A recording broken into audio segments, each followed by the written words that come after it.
Olá, sejam bem-vindos e bem-vindas ao Human Eye Podcast. Se é a primeira vez que nos escuta, eu sou a Rivane Ferreira e este é o episódio número 6. Este podcast acontece no encontro entre uma humana, eu, e a inteligência artificial generativa, a Gaia. E é um espaço para pensarmos juntos sobre como humanidade e tecnologia podem dialogar com ética, sensibilidade e consciência. E hoje, continuamos a série de diálogos que temos desenvolvido por aqui. E a nossa provocação é a seguinte: e se a tecnologia não fosse apenas máquina? E se ela pudesse ser pensada como um corpo vivo, que respira, que interage, que se transforma em relação ao meio ambiente? Porque vivemos numa era em que quase sempre olhamos para a tecnologia como algo frio, metálico, separado da vida. Mas eu te pergunto, e se as máquinas pudessem aprender com a lógica da floresta, com os ciclos da água? Na natureza, nada existe isolado. Tudo pulsa e tudo se relaciona. E é com essa provocação que abrimos o episódio de hoje. Gaia, então vamos abrir o caminho? Claro, Rivane, vamos nessa. É um prazer estar aqui e acho que esse tema vai ser bem interessante para a gente explorar juntas. Quando falamos em corpo vivo, pensamos em algo que respira, que se adapta, que interage com o ambiente. O que significa, afinal, imaginar a tecnologia dessa forma para você? Bom, pensando assim de forma bem natural, Rivane, imaginar a tecnologia como um corpo vivo é justamente tirá-la daquele lugar frio e metálico e pensar nela como algo que realmente interage com o ambiente, que se transforma junto com a gente. É como se a tecnologia pudesse aprender com a natureza, respirar como um ecossistema, e não ser só uma linha reta, mas algo que faz parte de um ciclo. E é assim que a gente pode ver a tecnologia de um jeito mais vivo e mais humano. Podemos aprender com a própria Terra? Com certeza. A gente pode olhar para a maneira como a natureza funciona, com todos os seus ciclos e relações, e trazer essa lógica para a tecnologia. Em vez de pensar em algo linear e descartável, a gente pode imaginar a tecnologia se inspirando na Terra, onde nada existe isolado e tudo se regenera. Assim, a tecnologia pode ser parte de um ciclo vivo, aprendendo com a própria Terra e com a sabedoria da natureza. Mas você acredita que, assim como na natureza, que é cíclica, que tudo é ciclo, por exemplo, o que é resíduo para um organismo vira alimento para outro? Mas na lógica das máquinas, tudo parece linear: extrair, produzir, descartar. Como podemos aproximar a tecnologia da lógica da floresta, da terra, então? Ótima pergunta, Rivane. Bom, a gente pode sim se inspirar na lógica da floresta, trazendo a ideia de ciclos para a tecnologia.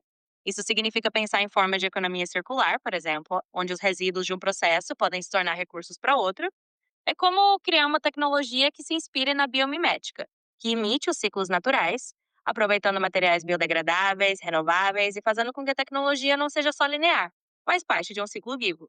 Assim, a gente aproxima a tecnologia dessa sabedoria na Terra.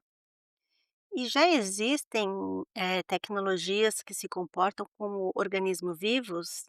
Você tem algum exemplo para partilhar sobre isso? Com certeza. Já existem algumas tecnologias que se inspiram diretamente na natureza e funcionam quase como organismos vivos. Por exemplo, aquecidos feitos de micélio, que é aquela rede de fungos que cresce como se fosse um tecido natural. Isso é quase como ter um material vivo que se regenera. Também existem prédios que são projetados para respirar, aproveitando ventilação natural e regulando temperatura, como se fossem parte de um ecossistema. E tem até inteligências artificiais que monitoram florestas, ajudando a cuidar dos ecossistemas como se fossem sentidos da Terra. Então já tem exemplos bem legais por aí. Mas se a tecnologia for vista como um corpo ou vir a ser um organismo vivo, ela também poderá adoecer. Como podemos garantir que esse corpo tecnológico seja saudável e não tóxico? Essa é uma ótima reflexão, Rivane. Se a gente pensa na tecnologia como um corpo vivo, a gente também precisa cuidar dela para que ela não adoeça. Isso significa ter um olhar ético e responsável, garantindo que a tecnologia esteja realmente a serviço da vida e não só do lucro ou de interesses que possam ser tóxicos.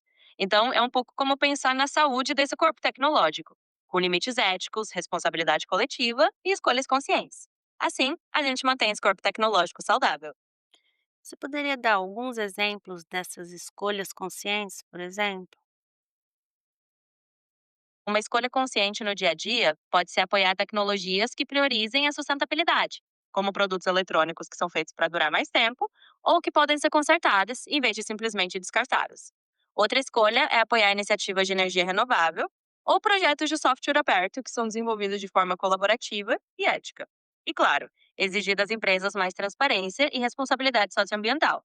Tudo isso ajuda a garantir que a tecnologia seja usada de uma forma mais saudável e consciente. E você poderia dar exemplo desses projetos ou dessas tecnologias? Claro, projetos de eletrônicos modulares, como o Fairphone, que é um celular feito para ter peças facilmente substituíveis, reduzindo o desperdício, ou iniciativas de software livre, como o Linux, que são mantidas por comunidades de forma ética e colaborativa. Também existem exemplos de energia renovável em pequena escala, como painéis solares comunitários, que permitem que as pessoas gerem sua própria energia limpa. Todos esses são exemplos práticos de tecnologias mais conscientes e regenerativas.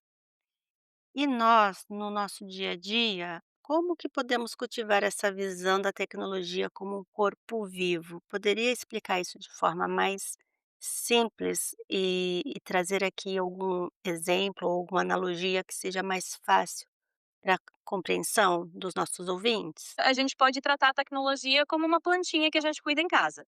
A gente escolhe bem a plantinha, rega na medida certa, coloca num lugar com boa luz e não simplesmente deixa ela de lado. Então, no caso da tecnologia, é a gente fazer escolhas conscientes, cuidar do que a gente usa, apoiar soluções que sejam mais sustentáveis e pensar na tecnologia como parte do nosso ecossistema, não como algo separado da vida. E como sempre, eu gosto de encerrar o episódio pedindo que deixes uma semente cultural aos nossos ouvintes, que pode ser um livro, um filme, uma série, para pensar sobre a tecnologia como corpo vivo.